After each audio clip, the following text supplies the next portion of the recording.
For the practical session today with the Royal Society of Edinburgh, I took a few groups of pupils through some really basic elements of what it's like to train parkour. We took them through quite a tough physical warm-up for a few reasons. Number one, it's very important for them to understand that parkour places a lot of physical demands on the body. It also gets them in a good frame of mind that they know they're going to have to work for the next 20 minutes or so.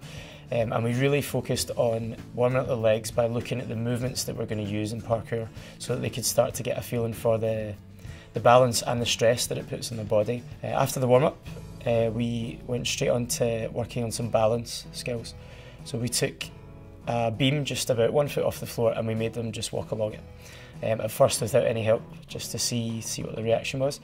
Importantly, we don't use any mats because there's a perceived danger in walking along a beam at a foot, but there's not really any real danger, and we want the young people to be able to understand the risk and have to tackle the confidence of it.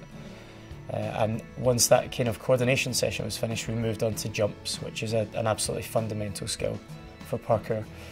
We set up some basic jumps using the mats and the vault boxes and benches in the gym to kind of replicate the jumps that we would do outdoors. And we focused on making sure that the jumps were precise for the young people. So they would start off with a very easy jump, but instead of making it difficult by making it further, we would make it more precise. So first they would have to land on a mat, then maybe on a bench, then the edge of a box.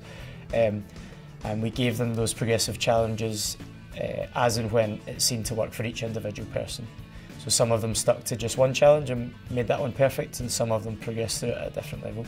So the objectives or the kind of achievements that we would like the young people to get out of the practical session weren't really necessarily physical. What we try to present parkour as is a problem-solving exercise. So they're presented with progressive challenges and they have to rise to meet that. We tried to make it a little bit scary for them as well by just having no mats, presenting it like an outdoor environment, so that they can understand that they can perceive risk and have confidence in their own abilities. And that relates directly into the afternoon discussion, which was about parkour and fear. And being able to give them that experience at a very small level means that they could relate to asking me about the same fear.